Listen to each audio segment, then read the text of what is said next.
തദ്ദേശ തെരഞ്ഞെടുപ്പിൽ ആദ്യഘട്ടത്തിന്റെ കൊട്ടിക്കലാശത്തിന് ഇനി മണിക്കൂറുകൾ മാത്രം. ചൊവ്വാഴ്ച തെരഞ്ഞെടുപ്പ് നടക്കുന്ന തിരുവനന്തപുരം മുതൽ എറണാകുളം വരെയുള്ള ജില്ലകളിൽ വൈകുന്നേരം 6 മണിക്ക് പരസ്യപ്രചാരണം തീരും. കൊട്ടിക്കലാശത്തിൽ തെരഞ്ഞെടുപ്പ് പെരുമാറ്റച്ചട്ടവും ക്രമസമാധാനവും കൃത്യമായി പാലിക്കണമെന്ന് രാഷ്ട്രീയ പാർട്ടികളോട് സംസ്ഥാന തെരഞ്ഞെടുപ്പ് കമ്മീഷൻ അഭ്യർത്ഥിച്ചു. നാട്ടുകാരെ നേരിൽ കാണാനുള്ള നെട്ടോട്ടത്തിലാണ് സ്ഥാനാർത്ഥികൾ.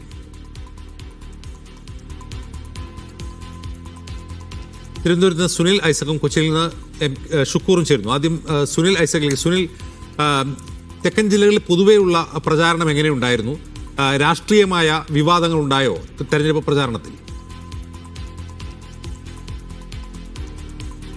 അജിംസ്, ഒരു മാസം നീണ്ട കാടടച്ചുള്ള പരസ്യപ്രചാരണത്തിന് ഇനി തിരശ്ശീല വീഴാൻ കേവലം 5 മണിക്കൂർ മാത്രമാണ് ബാക്കിയുള്ളത്. 6 മണിക്ക് ഇന്ന് പരസ്യപ്രചരണം അവസാനിക്കും. ഒരു ദിവസത്തെ നിശബ്ദ പ്രചരണത്തിന് ശേഷം സംസ്ഥാനത്തെ 7 ജില്ലകൾ മറ്റന്നാൾ തദ്ദേശ തെരഞ്ഞെടുപ്പിനായി പോളിംഗ് ബൂത്തിലേക്ക് പോവുകയാണ്. അതിനു മുമ്പ് ഇനി മണിക്കൂറുകൾ മാത്രം ബാക്കി നിൽക്കെ പരമാവധി ആളുകൾക്കിടയിലേക്ക് ഇറങ്ങിച്ചെല്ലാനും നേരിട്ട് കാണാനുമുള്ള ശ്രമത്തിലാണ് സ്ഥാനാർത്ഥികളും മുന്നണിയുടെ നേതാക്കന്മാരും എല്ലാം ഉള്ളത്. പലതരത്തിലുള്ള വിഷയങ്ങൾ ഈ കഴിഞ്ഞ ഒരു മാസത്തിനിടയിൽ തദ്ദേശ തെരഞ്ഞെടുപ്പിൻ്റെ ഗോതയിൽ പല പ്രചാരണ വിഷയങ്ങൾ ഉയർന്നു വന്നു. ആദ്യം തെരഞ്ഞെടുപ്പ് തുടങ്ങുന്ന സമയത്ത്, അല്ലെങ്കിൽ അതിൻ്റെ പ്രഖ്യാപനം വരുന്ന സമയത്ത് സജീവ ചർച്ചയിലുണ്ടായിരുന്നത് ശബരിമല സ്വർണ്ണക്കൊള്ളയും അതിലെ CPM-ന്റെ ചില നേതാക്കളുടെ പങ്ക് അടക്കമുള്ള വിഷയങ്ങളൊക്കെ ആയിരുന്നു. ഈ സ്വർണ്ണക്കൊള്ള അടക്കമുള്ള വിഷയങ്ങൾ ഉയർത്തിക്കാട്ടിക്കൊണ്ട് തെരഞ്ഞെടുപ്പിൽ പ്രചരണ രംഗത്ത് ഒരു UDF ഒരു എഡ്ജ് ഉണ്ടാക്കി എന്ന സമയത്താണ് രാഹുൽ മാങ്കൂട്ടം വിഷയം ഉണ്ടാവുകയും രാഹുൽ മാങ്കൂട്ടത്തിനെതിരെ ഗുരുതരമായ ലൈംഗിക ആരോപണം ഉയരുകയും ചെയ്യുന്നത്, ഗർഭചിത്ര ആരോപണം ഉയരുന്നത്.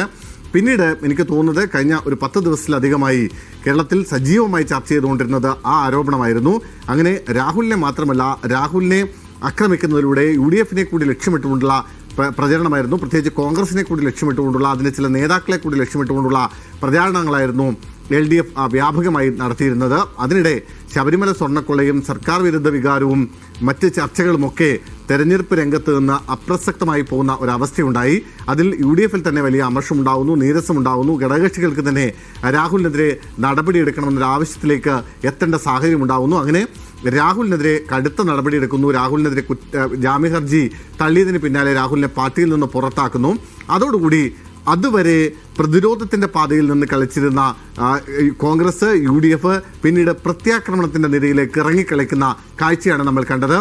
രാഹുലിനെ പുറത്താക്കിയത് ചൂണ്ടിക്കാട്ടിക്കൊണ്ട് എന്തുകൊണ്ട് സമാനമായ വിഷയങ്ങളിൽ ആരോപണം നേരിടുന്നവരെ CPM സംരക്ഷിക്കുന്നു, LDF സംരക്ഷിക്കുന്നു എന്ന ചോദ്യവുമായി കോൺഗ്രസ് പ്രചരണം ആരംഭിക്കുകയും ചെയ്തു.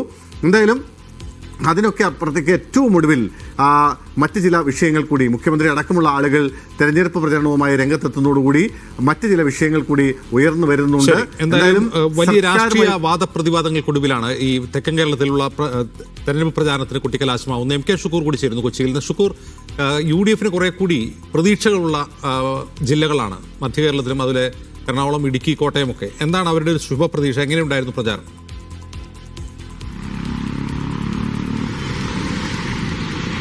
അജിംസെ, ശബരിമല സ്വർണ്ണക്കൊള്ളയും രാഹുൽ മാങ്കൂട്ടത്തിനെതിരായ ലൈംഗിക പീഡന പരാതികളുമാണ് ഉപരിതലത്തിൽ വലിയ ചർച്ചയായി വന്നതെങ്കിലും താഴെത്തട്ടിൽ പ്രാദേശിക വികസനം തന്നെയായിരുന്നു പ്രധാനപ്പെട്ട ചർച്ചാ വിഷയം.